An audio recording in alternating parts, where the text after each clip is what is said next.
Good morning, Sam. Good evening, Mallory. Welcome back to Nobody Leaves, a podcast where we're trapped with each other in an eternal spiral, a dream from which there is no waking. Today we're going to be talking about Sharkboy and Lavagirl, a classic film from our childhoods, and I hope you're ready to engage in a riveting discussion that just really cuts deep to the nature of what is dreaming, what is reality, how can we balance the two, how can they ever meet. There's a lot of really, emotional topics that we're going to be discussing this week, but that's going to be a little bit later in the pod. Sam, I know you're excited here. Some like Jungian psychology, we're going to really get into like the id and the ego and the superego in this discussion.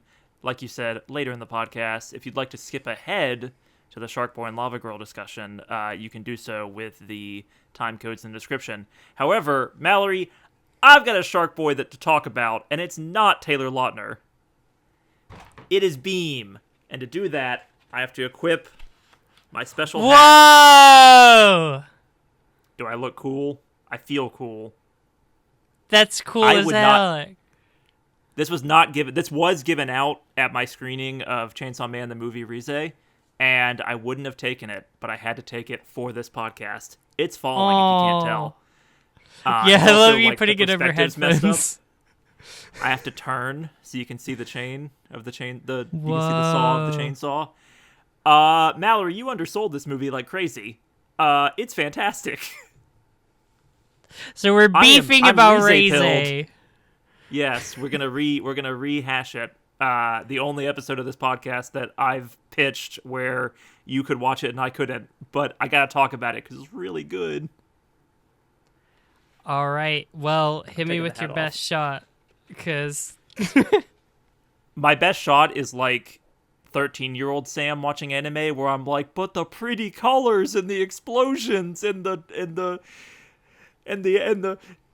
relationship, and it was just really good. And I thought that your obsession with the like spider imagery of the spider capturing the moth was a little overblown, but anyway.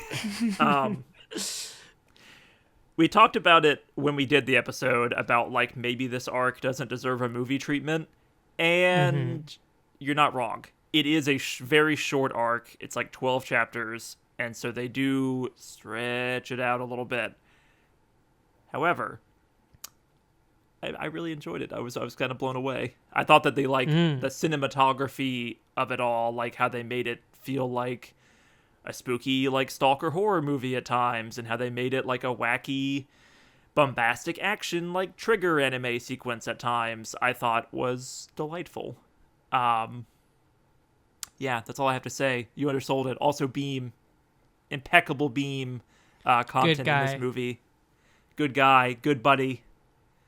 I mean, the part of that movie that will always stick with me the most is them, like, explaining, like, how he can jump on the walls and, like skate using, like, chainsaws off of the walls. And he just is like, yeah, I'll just ride you. I'll just stick a chainsaw in your mouth. And they're like, no, you're not understanding. He's like, what? I'm pretty sure I'm understanding what you're putting down. I'm picking up what you're putting down. It is one of the most iconic Benji moments to be like, I'd rather lasso the shark with my chains as opposed to be like Spider-Man. Like, it's like a classic Fujimoto swerve, we call it. But no one calls it that. I call it that. But yeah, I don't want to just keep saying it was really good, but it was really good. The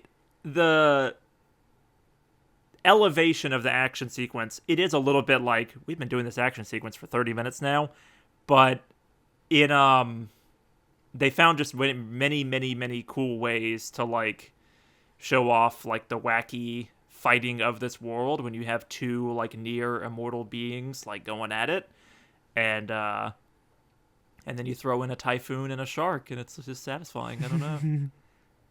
Yeah, I will say that's it. Yeah, go ahead. Biggest complaint, I think that they, I'm gonna talk around it a little bit. I think the final Rize sequence, they kind of like undercut the emotional impact of that. I think the manga does that part better.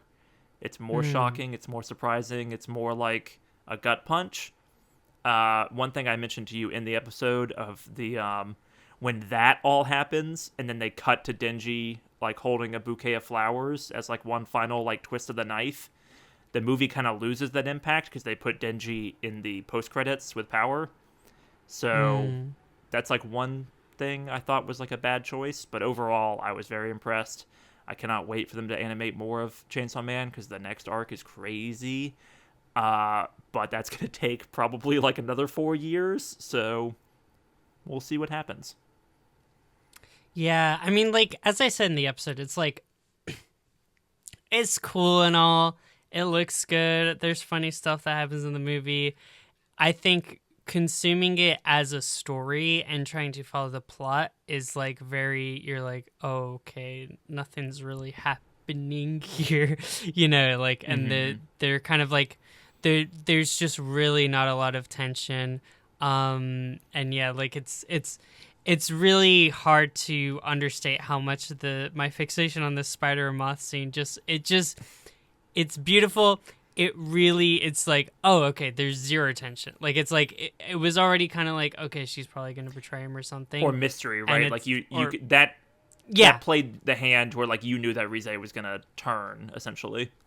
Yeah, because it was like, you knew that things weren't going to end up happy. Like, you knew that, and the other fact that we mentioned, which is the fact that it's called the Rize movie, kind of implies things about Rize's fate or the length of time that she's going to be spending in the series, like you're kind of going in with the knowledge of like, okay, Rize's coming and leaving a little bit. So they also it's not play like a mystery. The super like emotional kind of melancholic music as they're like splashing each other in the pool, and it's like, well, this is clearly going to end well for everybody involved, right? Yeah, it's like, okay, this is not going to be like long lived, so the tension's already like not super high, but you're also just like, is it because she's gonna get killed? Is she a bad guy? Is she a good guy? Like, what is her deal? And then you see the spider. But then the bomb devil throws a decapitated head at 100 miles an hour, and I'm like, brain off. This is great. Yeah, I mean, it's cool that she has a choker with a little ring on it. That's pretty cool. I told you actually in the week, it's Halloween week as we're recording now. Obviously, we're releasing this post Halloween. But yeah, like everyone dresses up at our school, and one of my students came in like a full Rize like cosplay. Very, very cute. I was all about it. I was really, and she brought the flower, and she's like feeding it to people. Like, do you want to eat it? Like, the kids are gonna be all right, is what you're telling me. Yeah, it was sweet. I was like, yeah, I respect this. So I was kind of like playing up, like, oh yeah, Chainsaw Man, it's so cool. I really like it. I don't have any problems with it at all. So yeah, good movie, fun action, good movie. I wanted to reiterate, good movie. Mallory dumb. Good movie, good. Speaking of Mallory dumb, are you picking up on any like latent hostility on this episode because of what we're talking about later? I feel like, okay, so your intro bit was me having a negative opinion on what is pretty objectively like a good movie, right? Yeah, now that the U.S. is getting the movie, everyone's like, Mallory dumb. Yeah, the Twitter mob has turned on me, but like your side of the intro is like, here's something that's objectively good that you're being negative on. Now let me talk about something that's objectively probably not that good that I'm all about. Pokemon Legenza. Chikorita is back, baby. She's here. She's queer. she's Mega Evolving. Just evolved my Meganium. I spent all day in bed because I'm really tired because I've been dressing up as Frankenstein like every day, and I just needed some me time. So I sat down with me, Chikorita, and my new copy of this brand new game. Sam, I love being a city girl. I love traveling around. I love buying different clothes and having different preset outfits that I can like switch between. You can make it as a preset outfit, and then you can do it. I like beating up goons in an alleyway so they can get more money to buy more clothes. This game is really delivering on what I want. There are pros and cons obviously to this game, as we are with any Pokemon game, but Man, I'm having a good time with this purchase. I was really, really happy to finally sit down and play this game. It's good. That's That's review. great. I'm happy for you.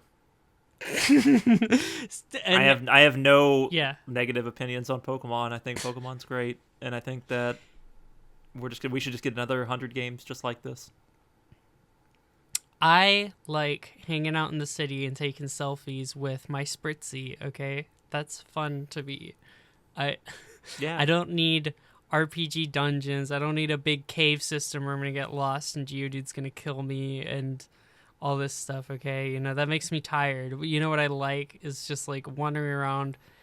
Here's the thing, though. You do die in this game. I was telling you, this is actually probably to stop being facetious and actually talk about Do the you die in quality real of the game. life if you die in the game? Yeah, it is fun. Like, the Legend series brings back the best part of Legends Arceus, which is Pokemon attacking you. I was mauled by a Houndoom in like an alleyway. It was really funny. It's like the feeling of like sending out like, okay, it's killed half my party, but I should probably be able to take it out with the last 3, and then it kills your whole party. It's a pretty I'm fun picturing feeling. Houndoom in like a tan trench coat in an alley, like get her, boys, and like attacking it literally you with like a mob. 2 Houndours as well, and I was just like ignoring the Houndours because I couldn't like, you know, but there's these like level like 10 Houndours like snapping their fingers and like coming close to me as this like level 30 at Houndoom's like mauling me. I'm like, and then you're like jumping across roofs like Assassin's Creed style, or you're like looking around like getting all these like secret items, and then like level 42 Pikachu just spotted you and like. Wait, Mallory, sorry, that sounds fun. I'm here to interrupt you. Your Rodom phone has to talk to you. Hey, Mallory, did you know you can press start to read new information? Sam is very sensitive about the Rodom phone. Wait, Sam hold on, Mallory. You can't go down that alleyway. Stop. That's too fun. Anyway, continue. You turn on the game and you just gotta keep pressing the A button for a little while, and then you get to have fun. And it's not good that it's like that, but my life is further enriched that I just like. Hold on, Mallory. Did you know that you can heal Pokemon at the Pokemon Center? Sorry, I'll stop.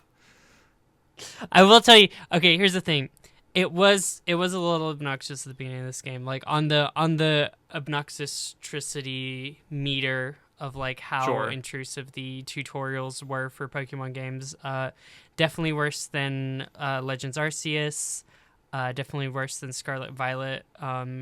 Which I think Legends Arceus was almost like too far in the other direction, where it's like, go out into the wilderness. That Snorlax is level 55 and will kill you. And I personally just but that's that more fun. Like Breath of the Wild fun. is fun because you don't get a tutorial. Like you literally just like walk. Like my favorite experience from Breath of the Wild is walking out of the cave, climbing up a mountain, freezing to death. Like that's the first thing I did in Breath of the Wild, and that's a good game. And like exactly. Like walking in the wild, because they and, put so much Snorlax thought sits into on that. You. It's fun. Yeah. But like they put so much thought into that starting area. They put a lot of like, dare I say, game design into that starting area to be like, we'd rather you like come to these conclusions yourself, but we're gonna like guide you that direction so you can learn like all these new systems that weren't previously in a Zelda game, right? Or we could just like give you a phone that never shuts up and give you like 4 like companions that are like, did you know that Pokemon use moves to attack other Pokemon? It's like, I'm gonna fucking die. I can't do this. I can't be hurt again, Mallory. I just can't do it. I will say the Rotom phone doesn't actually talk or have a voice in this game, but people do use the Rotom, like other people use the Rotom phone to call you and interrupt what you're doing. So it's still like the mechanism through which you're being obstructed, but it is instead like these new characters. I think that characters are okay. Like I'm the loser that cares about the story of Pokemon. I'm a little like, I feel like I'm decently into it, unless like the main campaign is like a lot longer than I'm like realizing. But I'm still not really getting a sense of the trajectory on this one. Like this is Pokemon likes to have twists. What alphabet are you on? Well, so there's like spoilers for Pokemon Legenza. There's like a skip thing that happens. So you're like Z, Y, X, whatever. And you get to about like V-ish, I think, and then all of a sudden this guy's like, fight me and jump immediately to F. And then you do that. So then like now I'm like F rank. So I think that like I'm close to A, but obviously I got like a couple big stories. But it seems like now that I'm at F rank, it's like the previous ranks, it's like one, because it's like a day-night thing. So it's like you in one night you go out, you battle trainers, and then you get enough points to be able to like fight the like someone who's like at the same rank in order for like a rank promotion. And which is like a fun like little game cycle. Like it works really well and it's motivating, but it's like I did that, and it would be like one night basically for like each one, right? And then like F, it's like I did like a night of like fighting people. I was like, oh, I'm like a third of the way. Like it's suddenly like it starts to like slow scale down a bit, and it's like you gotta get stronger, or you gotta get more points like in the system. It's more of a challenge. You can't just like go around like spamming like Leaf Storm or whatever, right? Like I had been doing. It's fun. Yeah, it's fun to like move around and like have tactics. Like I actually found myself like getting move off and being like, you're like nice. Like I connected it, you know. How is the like moving around as a trainer as you're playing a battle? Because that's like, I don't quite understand how it works in this game versus Arceus, but it looks interesting. Yeah, it's like as far as I remember from Arceus, once you sent out your Pokemon, they just wouldn't target you anymore, and it would just be like a fight between the Pokemon. And it was like kind of turn-based, but it was turn-based in a way that was like you would get like more turns in a row if you're faster, basically. Which I thought was a step in the right direction. This is like fully, there's no turns, like you just like launch moves at each other. It makes the moves way more fun and way better because they all have like visuals.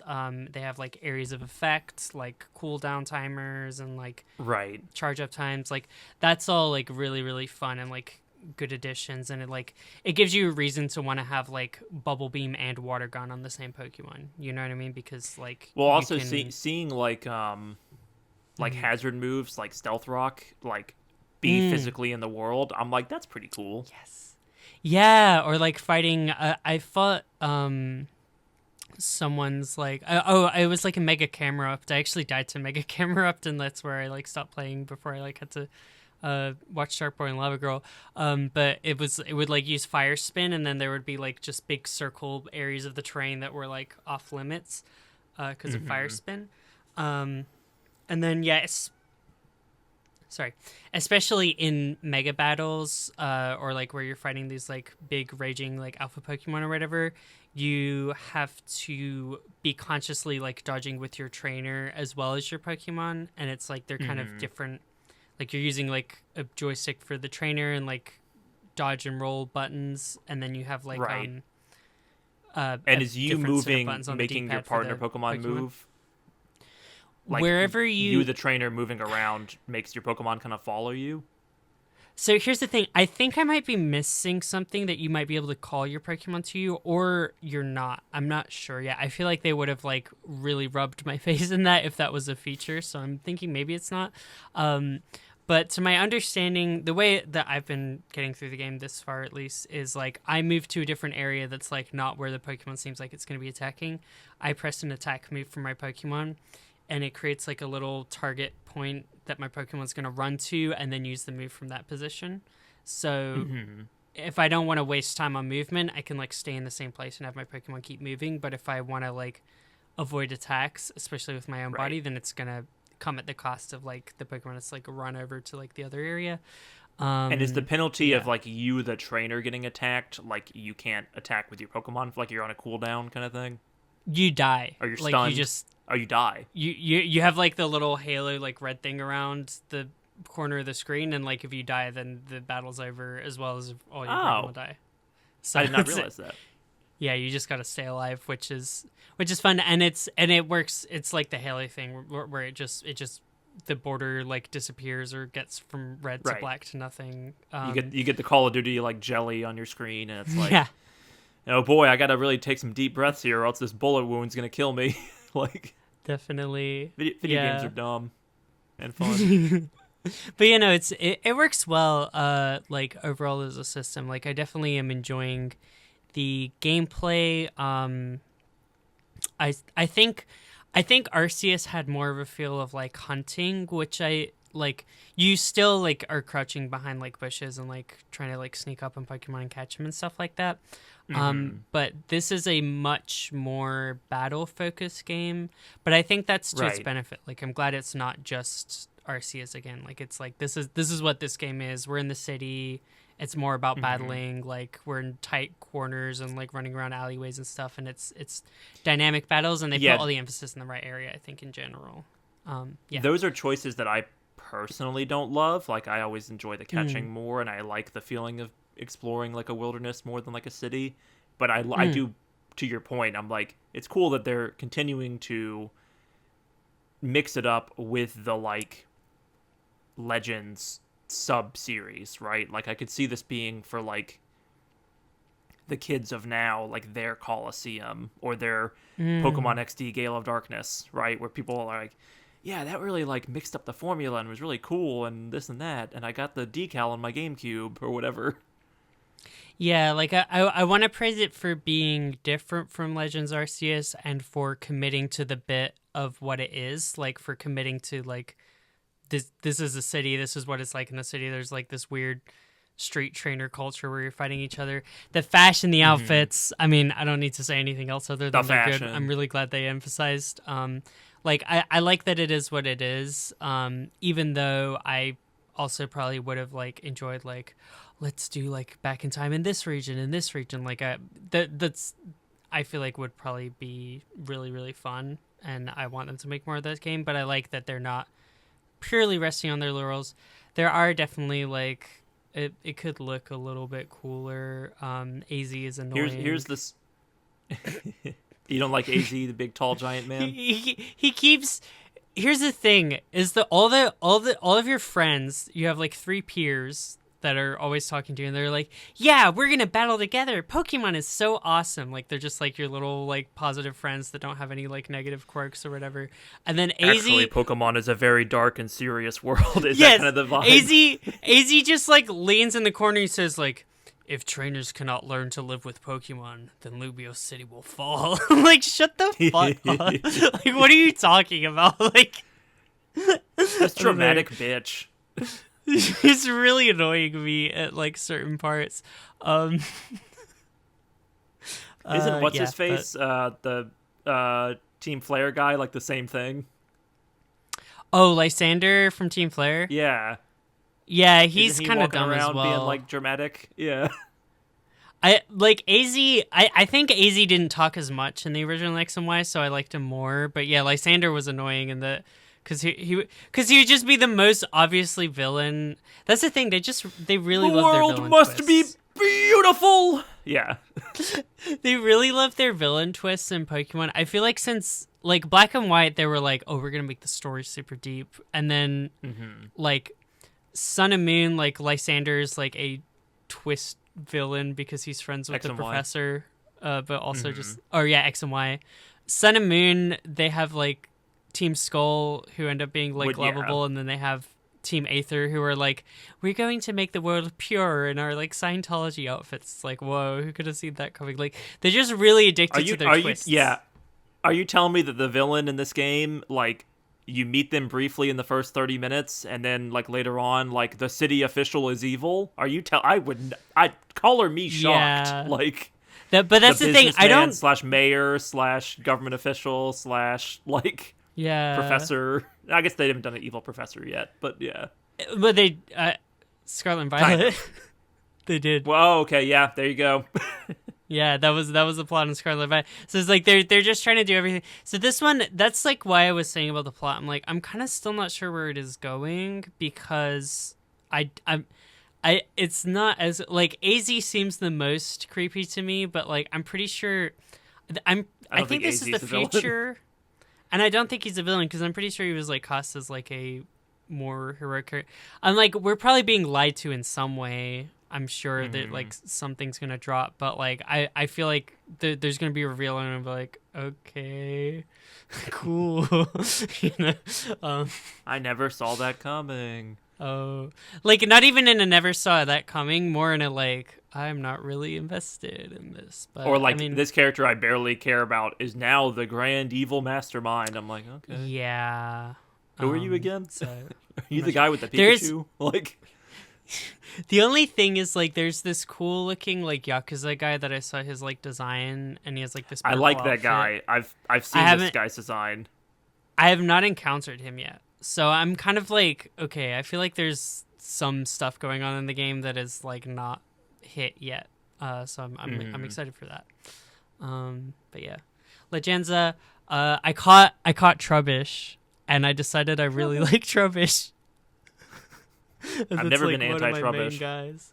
Yeah, I've never really been anti-Trubbish, but like something came over me. I saw this little like trash bag hanging out in a corner, like hanging out. That's why this game is good. You got Trubbish standing on a little trash can, like and you're like, oh, let me catch a Trubbish, and now I love it. Side quests are good in this game.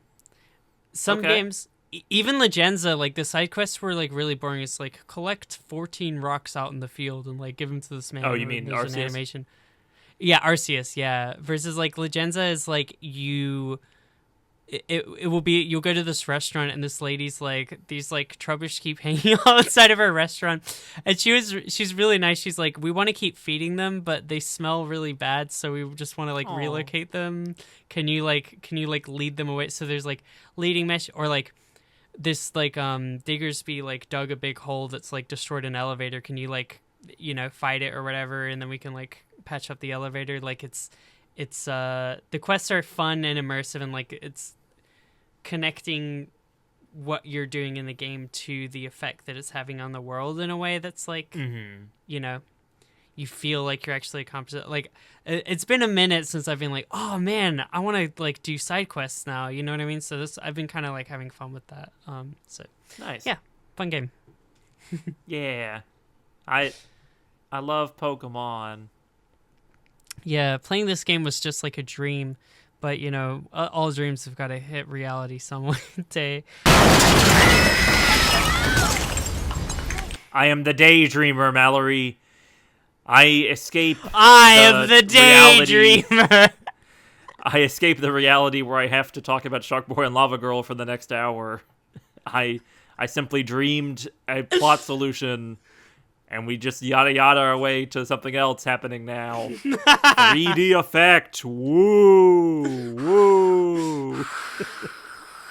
Put your glasses on now. We're in the Sharkboy rocket. Oh, man. All right, Mallory. So, not every episode, right? Not every Mallory pitch episode, but a lot of Mallory pitch episodes, I have this moment where I'm like, what the fuck is wrong with you? Like, why did you pitch this? And I would say this is a week where that was definitely on my mind throughout the week. So, explain yourself. Okay, so it's really simple for me to explain myself. Will you understand it in any way? That is the question. I was very tired this week, as I established earlier. It's been Halloween, so I've been painting my face green and dressing up as Frankenstein every day, and doing games where we like throw balls into like a ghost-shaped cornhole board and stuff like that. You and I have just such a different careers. It's just interesting. Yeah, it's been a very like and I was kind of like head planner of the Halloween committee by design. I chose this role, and it's like wow, you it really commit is to all just these like things, a Japanese anime. and then you do them, and then you get tired. Like you commit to doing stuff, and then you're like, wow, that was hard. And got to the end of the week, I was like, wow, I'm crashing out. I'm so tired. I just want to relax. I just want to watch Sharkboy and Lavagirl. And I watched it, and I was entertained, and I had a good time. And I was like, the thing is there's all these other pitches I have. And this is honestly probably the first pitch that I had that like was not on a list or premeditated at all. Like, it just fully came I to me. couldn't tell. And I was... When in the end of last week's episode, you're like, oh, what if we did Sharkboy and Lavagirl? And I was like, okay. It was just... I think that we've had a lot of, the blue sky town square, you were calling it, like, discussions. We've had a lot of, in-depth pronoun racism breakdowns. We've had a lot, and like that's how my brain works. Like I have to bring this stuff up because I have a hard time turning it off, and I want to discuss it on the podcast. And sometimes it makes for an entertaining convo. Yeah, I wanted to turn off. I wanted no deep discussion, no blue sky Times Square, no like boy the 70s were really racist, like or really anti-trans. Let's just go to 2003 when like the biggest thing on the mind was like, am I gonna get to see this movie in 3D? I just wanted to have fun for once. Boo! Podcast. No fun. And I love Sharkboy and Lavagirl. I think that they're really iconic characters. I think Sharkboy is so mean. And I love how every scene of Lavagirl, she's like, oh, Max, if you could please just any just a scrap of personality for me, just any backstory, I would just love it. And Max is just like, oh, I just kind of made you up when I was horny. That was like and then behind the camera, you have Robert Rodriguez going, more smiling. Max, I think that you're really special and cool. I was like, okay, like the acting direction is like, smile you're more. She like every time like Sharkboy would be like, Max can't do anything, and he like kicks some rocks or whatever, and she's like, Max, don't listen to him, you're special and big and my favorite little big boy, and I love you. I think I don't know this for a fact, but it seems like Lavagirl's actress is like significantly older than Taylor Lautner and the kid playing Max, and that might just be like a girl's puberty thing, like puberty versus boy puberty, right? Like there's that window where like all the girls are taller than the boys or what have you. Right, but right. It does feel very much like I dreamed up like this girl to be like my supportive, like emotional imaginary friend or whatever, and it's like this is she's strange. Everything you could want. She's such an icon. She's the light, Mallory. Whoa. She's the light. I'm not fire or destruction. I am the light. Okay, first question. Did you watch Sharkboy and Lavagirl when you were a child?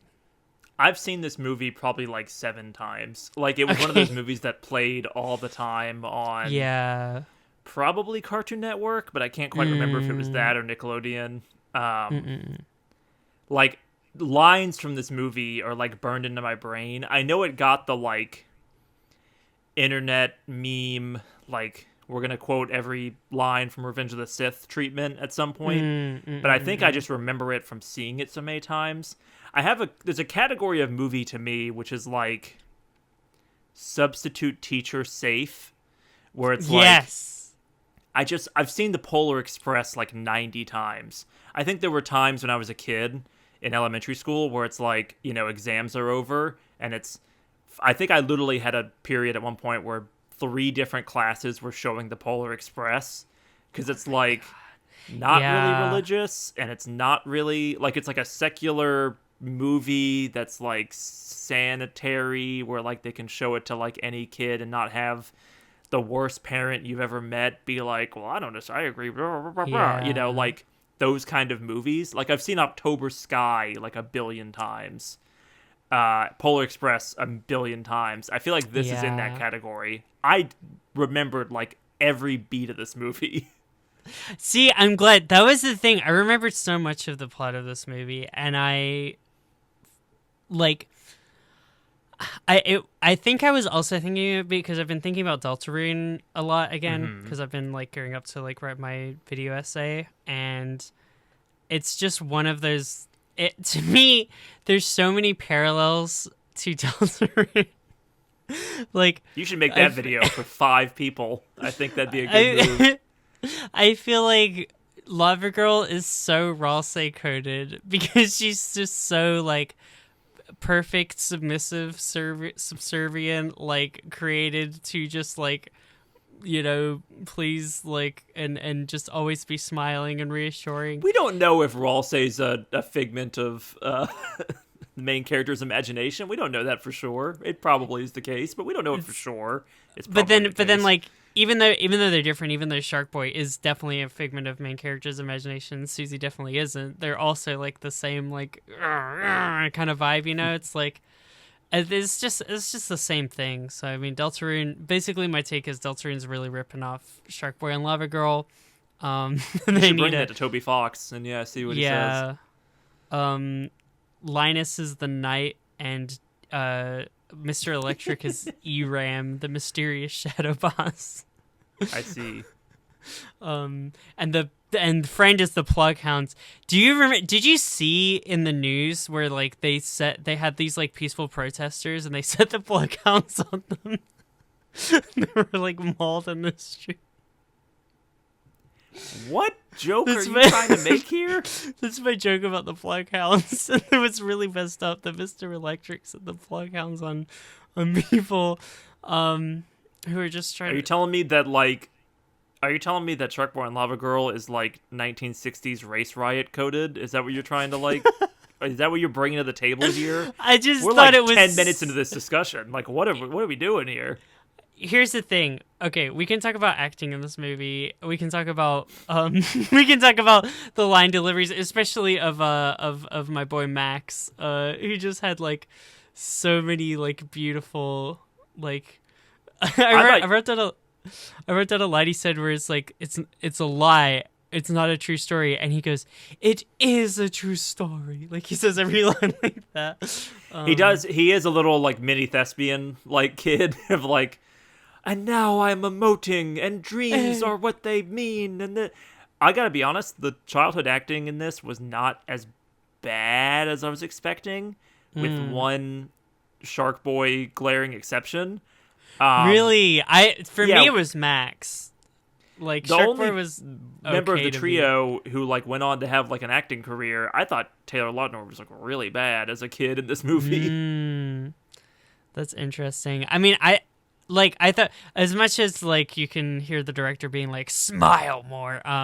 They're all bad. I feel Don't like get me wrong, fine. but Because she's in. I wish I knew her name, but she was in Spy Kids as well. She's the older sister in Spy Kids.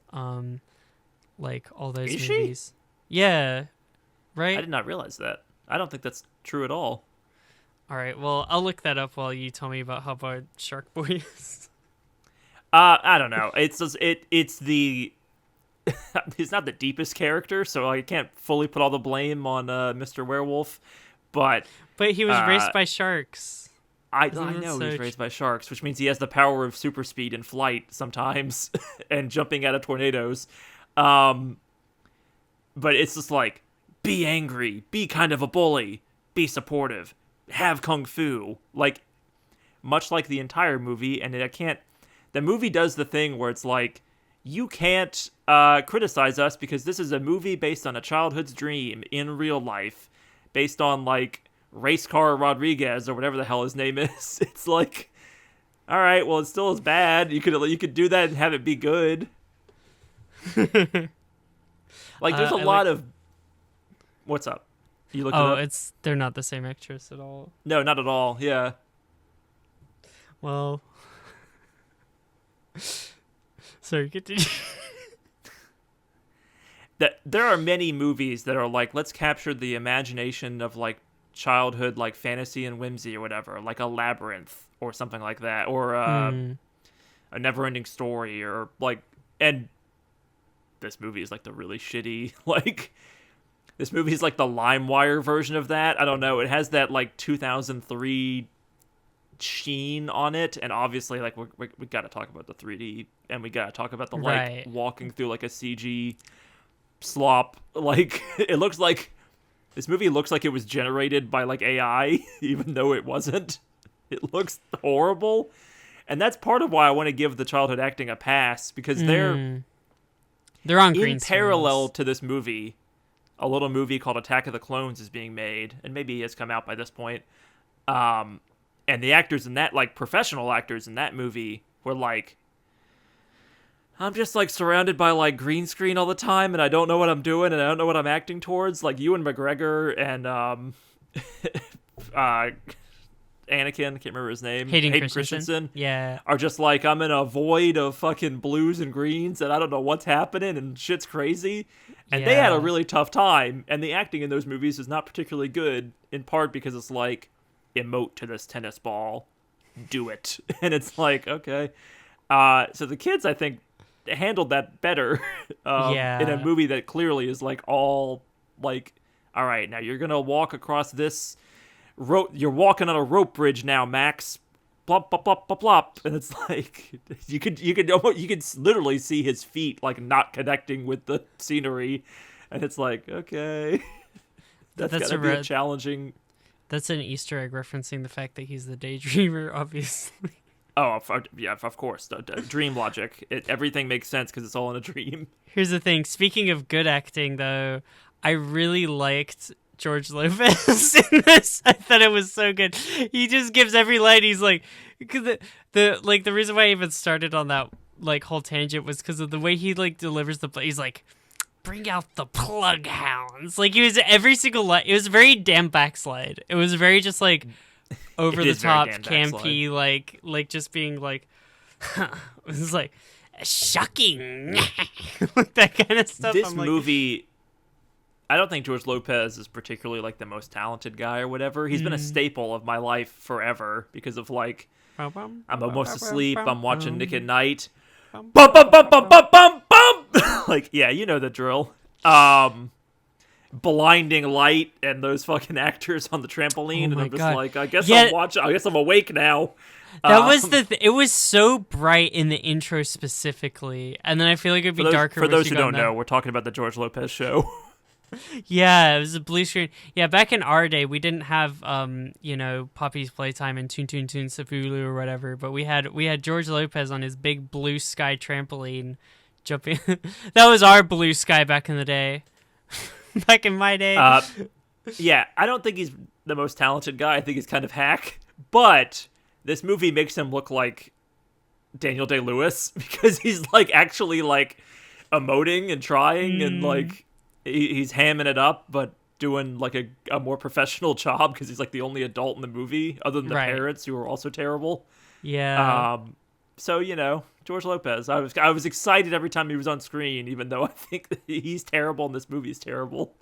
I love him. I love Mr. Electric. I love the fact that his name was Mr. Electrodad. That I did not remember. That is crazy. I remember even as a kid being like, jumping ahead to the end of the movie, like, what does it feel like to be this teacher? And it's like, this evil villain version of you comes down from the heavens, and you're like, is that what my students think of me? Like, it's a weird, like, existential moment in a movie that, like, sucks. It's like, you're seeing, like, the negative perception of you from, like, your students, and it's like, how's that feel for this, like, regular human guy to be like, that's me, but on, like, a big, like, fishbowl, like, robot. Dude, if my students visualized me as Mr. Electric, I would really lose. I would really have to take a sabbatical from my position, I think. No, it's good. The thing that really got me watching this time, and I definitely... this was a movie I watched the first time, and I did not see the foreshadowing coming. Like, that was how old I was. And I watched the second time and was like... the Ice Princess, and she's always cold. Mr. Electric. Under the vent. His name is Electric. Like, all these... and he's told Linus that he gets a minus, or... or like when Linus is revealed to be the villain, like, that was hugely shocking to me as a child. That's the one plot point I forgot, and I was like, oh yeah, of course the little kids, the annoying little kids back. Like, right. I remembered that him... Somehow I remembered that him stealing the dream journal was why they were going to keep, like, getting into trouble throughout the movie, but I didn't remember that he was, like, the guy at the top of the tower. Yeah. No, I remembered that part. I remembered the Ice Princess thing. But yeah, like just watching it with the in mind now was like, wow, they're just like, and this is the thing. This is a brave movie to make because, as you always say, subtlety is for cowards. This movie, I do always say that, you know. this movie really is just like every line in the first part is just like dreams. They're bigger than reality. Dreams are never gonna win. You gotta stop dreaming someday, kid. Like they just. Let me read you the quote that they choose to start this movie off with. Oh my god! Yes! Yes, yes, yes, yes. Everything that is or was began with a dream. Ellipses. Attribution. Lavagirl. I'm like, alright. We're in for it here. That's why Starting the Lavagirl movie off with the quote from the fictional character is just so fucking stupid. Lavagirl is so iconic. Lavagirl is so iconic. I love Lavagirl so much. The idea of starting a movie off and being like before you're even like, and immediately after you're told like what Lavagirl and Sharkboy's deal is, but just like, it's so funny being an adult now. Like, I'm picturing myself in, like, the parent role of, like, I've taken my children to the theater and I'm having to sit through this shit. Like, my parents, I don't remember them watching Sharkboy and Lavagirl with me, but they definitely watched Spy Kids 3D with me. Yeah. And it's like, was that, like, 2 hours of hell for them? Like, I'm thinking about it now and I'm like, this movie is, like, terrible. Like, I couldn't imagine, like, sitting through it and being like, yes, honey, he is the guy. Oh, he got blown up. That's crazy. Is that the kid from Lord of the Rings? Anyway. It really...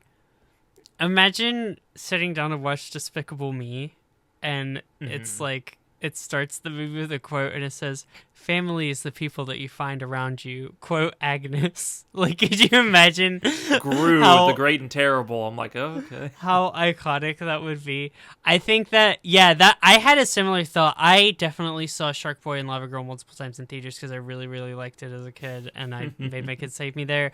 I remember, like, making my parents take me to the, like, McDonald's to get, like, a Happy Meal toy or whatever for it, Sharkboy and Lavagirl. Like, I was into this flick, and that is a thing. Like, I've been pretty open about not having a good relationship with my parents, and them not always being the nicest when I was a kid, but I was like, that was pretty selfless that you sat through Sharkboy and Lavagirl. Some psychological damage there. Yeah, like you get a little bit of abuse as a treat, I think, if you have to sit through that for like multiple times. I can remember like I don't remember Sharkboy and Lavagirl. Like I probably saw it in theaters, but I don't. Apparently, not many people did. This movie did really bad compared to Spy Kids, which surprised me because I remember it being like huge. We're a rare few.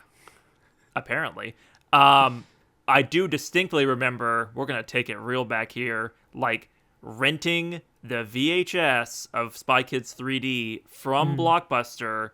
And it having the damn 3D glass, like the paper 3D glasses in the case. And me sitting there with my mother and father pre-divorce, initiating the divorce by like sitting there watching Spy Kids 3D. And I'm like, yeah, maybe that's, you know, maybe in a way it's Robert Rodriguez's fault that my parents broke up. This is crazy. Okay. All right, Sam, let's talk about the parents of this movie. It's so weird. And if you dream hard enough, your parents will get back together and love each other again. Also, mom sucks and hates the kids dreaming, and dad used to be a writer, and he's cool. Like that what to me, that was the most obnoxious. Like that was the part of the movie that made me the sickest. Was like writer characters already are really obnoxious. To have the dad be a writer, there's this specific look he has when they're sitting at like the breakfast table and the mom says something about like, hey Max, you need to focus on reality more, you know, dreams are gonna distract you. He's jimming the camera. Yeah, he grabs Max by the shoulder and he gives her a look, and he looks to Max and he gives a look of like, listen Max, your bitch mother wouldn't understand. Like, he really has this venom on his fucking face. He is like, Oh my god. Well, they're Yeah. also arguing like no one talks about dreams like this, but they're just sitting there like it's important for children to dream. Kids must wake up to reality. Kids need to grow up. He's in the 4th grade. He's 9 years old. What the hell are you talking about? Like, do I need to call Child Protective Services on this lady? Like, they make her the most unreasonable, evil person. And then she comes out of the tornado with Lavagirl at the end, and she's got the weirdest fucking smile on her face. And I'm Here's like, the what's thing, too. happening? You know what's so crazy? She has her like suit jacket like this. You know, she has like her gray suit jacket and her kind of like pink top. She got the Hillary Clinton pantsuit, yeah. She comes, yeah, because she's like a heartless career woman. She comes evil businesswoman back out of the tornado. It is like the pink is like popping of the thing where I don't know if it's the same shirt and they just like color keyed it differently. I think it is. And she's just like, she has it back and she's like arching her back to like show off her like. She's like, Mom is no longer evil and now she's hot. It's like, now okay. She's sexy. It's like, and the dad's like, I do love you. Whoa. It's like they both come out of those tornadoes and there's like so much like green screen keying happening. Like they look like they're like shimmering and I'm just it's not a great effect. They also fly like they're T-posing. Like it is so cute. A lot of choices here. Yeah. Do you think Sharkboy and Lavagirl were manifestations of his mother and father? Do you think they were OCs of his mother and father that were his like, you know, his like projecting them, and they're not getting along was like him like projecting things about how his parents' relationship were bad? Or are they completely original OCs? Because all of his other OCs are based on people in real life, except for they're Sharkboy also and the Lavagirl. cookie giants because they eat the cookies. But they're happy in that dream. Oh, interesting. Because like every other character is like based on something, I guess, except for the plug hounds. But like, like why is he afraid of electricity? That didn't make much sense to me. Because it's like he's just annoyed. That, like, he just says stupid electrical socket at one point. Well, it's like his teacher and his his elementary school bully being like the villains of Dream World. That makes sense, right? Like that connects. His parents being like happy in the dream world and being like, well, that's what I wish would happen. Makes sense. His childhood robot being this like weird sage wizard thing. I can kind of like pick up on it. Like you maybe have an imaginary friend who's like gives you advice or whatever. Why all the electricity? Yeah, like what this kid is like really scared of power cords and I don't know why. Is it like that's the business world and it's like modern and we need to go back to magic and dreaming and not like tech and like our evil capitalist fascist overlords? Like that's the vibe I got. Maybe, but I think it's like giving it too much credit. Yeah. This is the vibe. But that's why it's just like I just love to imagine Mr. Electric as like this fascist dictator. It's like, well, like they kind of do that, but nowadays, like if we're watching like a cool cartoon made in the 2010s or whatever, it would go there, right? Like it'd make it like everything would have an allegory, and it's like the Mind Palace. Like you can tell, like this is a 1-to-1 for this in the real world, but this movie's just like, I don't know, my kid wrote some stuff down and we had like talks at bedtime about dreams. So like this is what the movie's going to be. Do you know that, right? That's like what this is like. Racer Rodriguez, I believe is the kid's name, is Robert Rodriguez's son. Cool. And the cool movie's, name. I know, sure. He named his kid Racer. That's why I called him Race Car Rodriguez earlier. But the movie's based on his kid's dreams, which is kind of sweet. And I like, but you also have to make a movie, right? Like adults worked on this. It's not like you don't have to adhere strictly to like, well, my kid said that the evil villain has to be an electric plug, so I guess that's what I got to do. The kid is also, he plays a young Sharkboy, by the way, I learned after doing some research. Oh, wow, that's interesting. Which is cute. Yeah. I mean, I like how unapologetically stupid OCs they are. I do like that aspect of it. You're right that they don't do anything with it really. Like it's just kind of whatever to be like a serviceable movie and like get to the finish line. You know, I'll say this: the movie had some juice in the first 20 minutes. That then, as soon as they go to 3D World Land, as soon as the like bright green flashing "put your glasses on" comes on, it's all downhill. But like, I'm a kid in class, and there's like a storm happening, and my dreams are coming into reality, and like, I'm immediately like vindicated to my class who was making fun of me for being like head stuck in the clouds, a daydreamer, if you will. Like, for a second there, like, it had some juice, and like the wall explodes, and like Lavagirl's picking up the desk with like one arm, and it's like, it was a real movie for a second, and then they get in like the weird CG rocket. I do like that it's like, well, obviously Sharkboy would have a rocket. That is funny. There's times where I think the movie knows it's absurd and stupid, and then there are times where I'm like, oh, we're spending a lot of time in this chocolate river. Yeah, I mean, I think that's what I mean by it not doing anything, is it's like a lot of stuff is just kind of padding, you know, and like, I don't know, you could just have more fun with like things coming in and out of reality, like just a little bit more writing on this bad boy.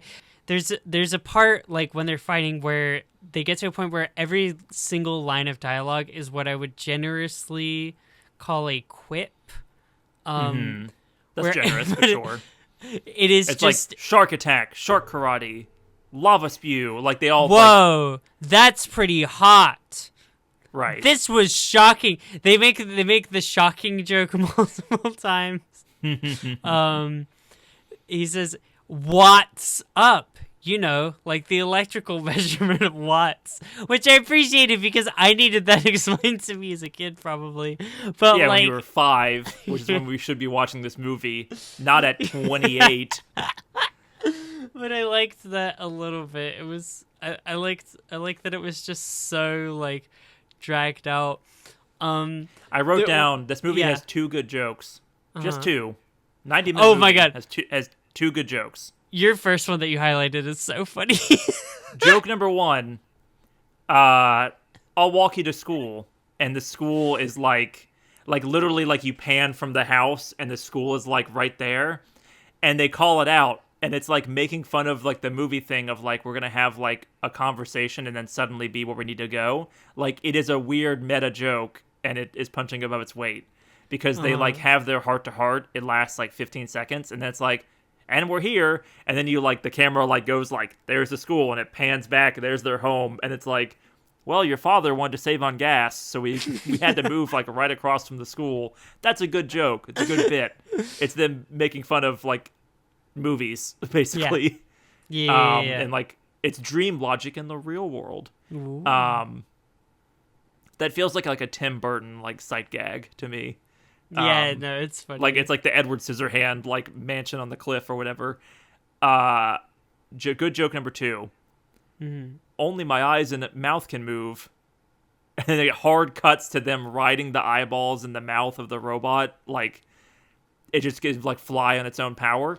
Good joke. That was funny. Like it's clever. That's good. I like that. Yeah, occasionally like something good will sneak it in. I like the joke that I really latched onto that I really, really enjoyed. Because it was just the minus joke. No, it was just really weird and stupid. And it was just really uncomfortable humor where like, okay, so Lavagirl, they get into the rocket, and we've just kind of met Sharkboy and Lavagirl, and we're introducing their relationship to Max for the first time, and they're kind of like uncomfortably stoic and strong, and he feels like a little out of place. And Lavagirl, for no reason, says pink goggles. She says blue goggles for boys, pink goggles for girls. She then hands Max pink goggles. There are 2 pairs of pink goggles, 1 pair of blue goggles. She didn't have any other goggles. Well, he makes a comment too. He's like, and then he says, blue. He says, do you guys have another pair of blue goggles? Like he takes a beat. He goes, do you guys have another pair of blue goggles? Sharkboy goes, no. The thing that really made me laugh is Lavagirl doesn't say anything. So knowing that she only had 2 pairs of pink and 1 of blue, she just randomly decided to say pink goggles are for girls, blue goggles are for boys, and then in response to, do you have any blue goggles, just look at him silently. Mm-hmm. Incredible. So thinking about that really got me, because it was like, what is your fucking problem? It's just so weird. It's like, and it's a weird power play to a character. And then I was like, okay, I kind of remember them being standoffish and then him like winning them over. But then as soon as they like get off of the rocket and as soon as they talk, she's like, she's into the mode that she stays in throughout the whole movie, which is, oh my God, can I do anything else for you, Max? Like just smile. So it's like, okay, no, so she's not like a mean standoffish character. She's just this, which is probably just bad writing. It's just really funny to me. It just really made me laugh because it's just so. Yeah, I forgot how like needlessly mean Sharkboy is, and how like weirdly fawning Lavagirl is, and it's just a weird tone for the entire movie.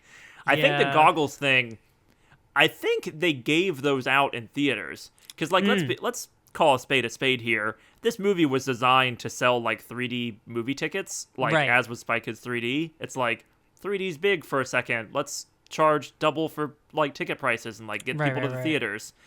Like this movie walked so that Avatar could run in like a few more years. 3D's always been hack gimmicky crap. It sucks. It sucked back then. It sucks now. It doesn't add anything to the movie experience. Hurts your eyes. And it hurts but your it's eyes. Like it's filmed in a way to intentionally be like, oh, I wish I could see this in 3D, because every single shot is whoa, or like Lavagirl's like pointing at the screen and they're like her hand is like 4 times her head. In my memory, right, like the like put your glasses on now moment is in theaters as a kid, you're supposed to put your glasses on. Like it's like, hey, do this. And I think the glasses were weird like swimming goggles that were like pink or blue, and that was like the marketing behind the movie.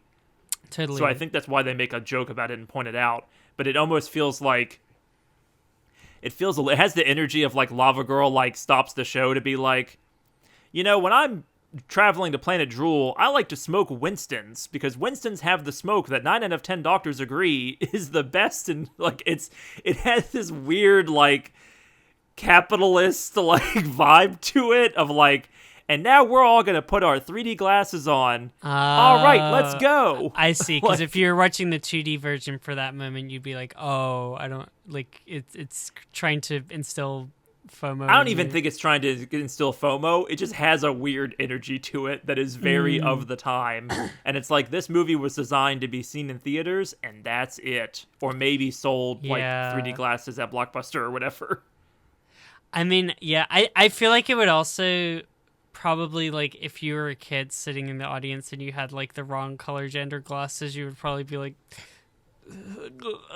Mom, I need to switch glasses. I feel like it is also, I don't know about this. Yeah, it's really funny. It's a funny and good movie, and it made me smile. It brought a smile to my face. Yeah, are you sure 3D's a fad? I got nothing else. It's Sharkboy and Lavagirl. Like, what the hell do you want from me? What's up? I have a couple other good lines. Sure, hit me. Okay. There's a part where there's a part where Lavagirl discovers her true identity in the volcano, and then she comes back and she has her iconic like, I'm the light, like, little thing or whatever. You dreamed me that way. And then Sharkboy says, okay, so she's a light. Big deal. And I love the way he said that. Because first of all, he's been there for every single one of her monologues of her being like, I don't want to be destructive like fire. Oh no, I don't want to hurt people. You know, like, he's been there, so he knows the significance, and he's still like, fuck you. But it just also, but for some I'm reason, the king of the ocean. Like, I didn't want to queer code this movie. The whole point is me, like, I'm turning off that part of my brain. But that line did really make me imagine someone saying, like, me coming out to someone and someone's response being like, okay, so she's a woman. big deal. It's like if when you came That out to made me me, laugh. I was like, yeah, but I'm gonna become a YouTuber. It's like, no, it's not the same. You're like, yeah, whatever. I like the idea of you being accepting, but also just like, okay, whatever. Like, Yeah, sure, whatever. Let me tell you about this tracking shots idea I have. absolutely. That was a good line. Any other good lines? Really? Oh, amazing line. With most people, you snooze, you lose. Pause for a really long time. With Max, another pause. You snooze, You you snooze, win. you win. Iconic. Just so slow. It's so slow. It's just dangling it there in front of you, like you know exactly what's coming, and it's just like we're like it's got the energy of that Old Spice, or not Old Spice, the State Farm commercial with the guy with the fishing. We're like, whoop, almost got it. Whoop, try again. It's got. I That will say, energy. most That's iconic good. line that I cannot believe we haven't brought up already is Uh-huh. like, "You must send him to the principal's office immediately." Like that. Yes! I feel like that was a meme for a while and Yes, is yes, yes. iconic. I remember Unironically, that. Mr. Electric, take him to the principal's office at once. I needed more of that energy throughout the movie. Yeah. Like that kid, because he's not as funny when he's like the evil Minus character, but it needed more like wacky evil. Just entitled, like, spoiled little stuck up like prick. Like, I both of the boys, like the main, like Max and Linus, Minus, yeah. they both give like these line deliveries are like whatever, like there's the eyes, Mr. The etherealness is They're very both very strange posh and and turned up to ethereal. 11 for some reason. Yeah, it's funny that they're more ethereal than like probably Sharkboy and Lavagirl, in their line delivery. There's another really good one that Max has. I think I was a lot more into Max's lines, where he's like, Mr. Electric's like, "Hey Max, what's that book?" And he goes, "It's my dream journal. It has all of my most precious dreams in it, and I'll never part with it for as long as I live." What a dweeb, let me tell you. Man. But you know what I was hate thinking? this kid. You know what I was thinking when I was watching him? I was like, I wish the days when, like, nerdy boys, instead of turning into, like, the Joker or, like, incels, they were like, I'm gonna create a fantasy land where none of you can talk to me again. I'm like, okay, at least you're, like, making something and not just, like, They don't turn to harassing LARPers women. now they turn into like incels. Yeah, exactly. At least you're not like harassing streamers online, and you're like, I'm gonna create my own little world where no one can ever talk to me again. Yeah, I don't know. It is. Yeah, now they it just is buy so a pass to obnoxious. TwitchCon. Is that what you're getting at? Yeah, no, this kid is not cutting a line at TwitchCon. He's got his own thing, you know. He's got his own little world.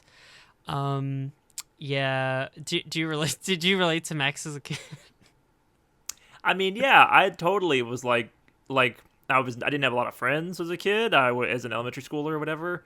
I spent a lot of time in like imaginary land. You know, I went home and played with action figures and stuffed animals and Lego and whatever, and so somehow a lot of those things are still behind me now, which is a little concerning that I think about it.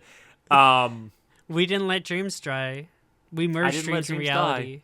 We made a better dream. dream. We made a better dream. Mallory, you and I both have English degrees. In a lot of ways, we never grew up, you know. But I just want to hear. Do you have any like OCs that you made around this time? Because I was thinking about that, like Yeah. imaginary friends, or like what did I call like my generic stuffed animals or whatever. I really have like nothing comes to mind. I had ones that I think were inspired by Sharkboy and Lavagirl in that. Because there's the scene where, like, he comes back and he's, like, somehow inspired all of the kids to, like, create their own versions of, like, their superheroes. And one of them's, like, Puke Boy and Snot Girl or whatever. And, like, the other one's, like Fire Boy and Electro Girl. Like, they're just all coming up with their things. And I'm pretty sure this movie directly inspired these OCs that I wrote, like, a lot of stories about as a kid. So I had Plasma Ducky and Rubber Screen. That was my characters. And So Rubber basically, screen? yeah. Can you figure out plasma ducky and rubber screen where that came from? I mean, I keep thinking of like a rubber duck, but is that... Yes, a rubber Okay. duck and a plasma screen went into Oh, a. like a TV. Yeah, I heard like the idea of a plasma screen. I was like, plasma, whoa, because like Plasma's a kind of a word that like is like a bolt of lightning to a child's imagination. It's like exactly. plasma. So like 10-year-old me was like, whoa, So then I was like, what if a plasma screen TV and a rubber ducky were put in a washing machine? They got their powers switched around, and then plasma ducky was like I see. Plasma Ducky was kind of like Sonic the Hedgehog. He was like wise talking, smart as a whip, and Rubber Scream was big and supportive and probably useless if you think about his powers. But yeah, that was my Sharkboy and Lavagirl OCs here for you live. I remember like a multi-week period where like at recess with kids, it'd be like Shaolin Showdown was really big at the time. Oh my god! And essentially yes. all we do is like play tag, but it's like, well, I have this artifact and you have that artifact or whatever. Orb of Tsunami! Like, I can't remember any of them now, but it's like, it was I Orb got of the one that lets you Tsunami. fly, and Orb of Tsunami was the best one. Orb of Tsunami. It keeps not picking it up on Discord. Yeah, no. Shaolin Showdown was sick. That was a good time where you'd just be making up like your little OC characters on the playground. So I don't know. or like I want to see this ability fight that ability. Like it's all action figures, it's all Pokemon, Yeah. it's Pokemon all the way down. It's like I want to see Yeah. these two fight and see what happens. I guess what the thought that I had pre this movie was like, is it not good that this movie inspired me to be creative? The thought that I have post this movie and post this discussion is being like, would I have made better things if the type of like dreamer creative movie that I was watching as a kid was better? You know what I mean? The direction I'm going is like, maybe I should have gotten an engineering degree. Like maybe I should have not lived in Dream World. Maybe now I am the dad who is the failed writer or whatever. Like maybe dreaming. Maybe kids do need to grow up, Yeah, he almost dies because of his clip-on tie. I think that was a good symbolism. Yeah. Well, Sam, I love this movie. I had a blast watching it. I had a great time talking about it with you. It was a really good week for me. Is it time to Sharkboy and rank Lavagirl forever? Sharkboy and Lavagirl, the movie in love to 3D in theaters now? I'd love to see where you put it on your little ranking. Send that Robert Rodriguez movie to the principal's office immediately! Mallory, this is my voice cracked in that, I'm very sad, but this is the easiest does not want of all time, so thank you for giving that to me. I've been way too nice the last few weeks. Just trash. Like, I'm not gonna say it has no value, but, and I was a little nostalgic watching it, but this is just garbage. Like, this sucks so bad. But it's part of us. It's part of our DNA. It's Sure. inextricably like woven into our being. It's a chapter in the biography that like has to be there for sure. Me, when I made my like fire OC in high school that you're aware of, that was like, it was like, oh, my power is too strong, it's destroying me. I had not seen Avatar: The Last Airbender. You know who that was based on? Lava Girl, baby. Like She that's is the where light. she's the light. Yeah, it's part of us, but we don't have to want every single part of ourselves. We don't have to defend every part of our nostalgia. I need to see like a mercilessly. smiling through the pain Lava Girl like meme now. Like, Yeah, just I can't believe this is my life. Like smiling through the pain, but it's just Mr. Electric, send him to the principal's office and have him expelled! Mallory, I've been trying to think of how to get revenge on you, right? Because if I pitch you like Spy Kids 3D, I still have to watch that, and I don't want to really do that. right. So, like, and that also wouldn't be revenge because I would be really happy to watch Spike. exactly. I can't outdumb you in terms of a pitch. But so I was like, well, how do I pitch you something that I think is good, but that I know you won't like? So I had a couple ideas. I've been noodling on it, and just before we started recording, I was looking at my Blu-ray shelf, and I was like, I think I have the answer. If I know anything about Mallory, Mallory loves OCs, art, notebooks, glitter, teacher through and through, right? Something Mallory doesn't like and has never liked is sports. Oh, Bum, dear. bum, bum. Oh, no. It's Moneyball, baby. I'm going to make you watch a movie about baseball analytics, and you're going to like it. We're watching the Brad Pitt, Jonah Hill Moneyball movie. Ha ha ha! I don't even like baseball either, but this is revenge against you, and this movie's really good. But I don't think you'll like it, because I think you'll sit there going, I don't like baseball, and that's how I win. This is how I win. See, it's like, because if it was like the Green Book or something, like at least I'd be It like, does have some Green Book energy, but it's better than Green Book, all right? it's not the Green Book, like, because at least that is like problematic elements aside, I love like a story. It's like, this is a family drama, right? Like, this is a Sure. like I'm invested in this like mom. Oh, look at these figure. friendships and Yeah, like baseball analytics. It's like at best it'll be like Big, because like Big Short is like, let's try and like make this entertaining. But like Big Short, I think the thing about Big Short is like it matters. You know what I mean? Because it's like it Are you causes, telling like, me a you're huge not recession. invested in the Oakland A's, who I'm no just, longer live in Oakland? It's just like it doesn't affect you if you don't like sports in that way. That I think, but I'm not sure. Maybe it's like amazing, you know? Here's the thing, Mallory. Legitimately, one of my favorite movies. I don't care about sports at all, but it is a talky, like, it is just a movie about people having conversations, right? But I do legitimately really like this movie. I do own it. I did not own it just for the bit. But you hate sports so much that I'm like, will it be able to power through? Maybe, maybe not. And so then in that way, I want you to have to sit with this for like 5 days of the next week, being like, I gotta watch a goddamn baseball movie. That's the energy I'm trying to like send across the world to you right now. But I'm so tired, Sam. I'm tired. I'm sleepy. I don't want to watch baseball movie.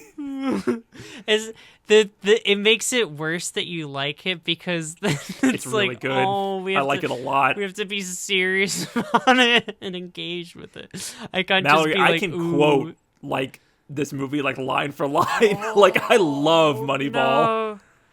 God, yeah, that's like the hardest podcasts are always the one where like you didn't like it, and you I really want you to like not it, and like I do it. like it. It'll be more entertaining. Like, I'm actively, you've made me the villain. Yeah, you're like, right, like you're gonna be sorry when you turn into Mr. Electric when my dream tornado hits the fucking East Coast. The ideal situation is next week I'm sitting there like, and the spreadsheet scene, Mallory, and the formulas, and you're just sitting there going, baseball. Like, that's the ideal. Dude, this, like, my own medicine doesn't taste good for some reason, and I know. It just kind of It hit me like a lightning bolt when we were getting ready for the podcast this week. I'm like, I know what I can do. I know I have a card to play still. Mwahaha. This podcast will be my ruin, but until that time, I hope that you have a really great rest of your day, Sam. I hope you have a week thinking all about baseball, Mallory. It looks like I struck out. Womp, womp, womp. That's a Sharkboy and Lavagirl joke. Dream, Dream, dream, dream, dream, dream.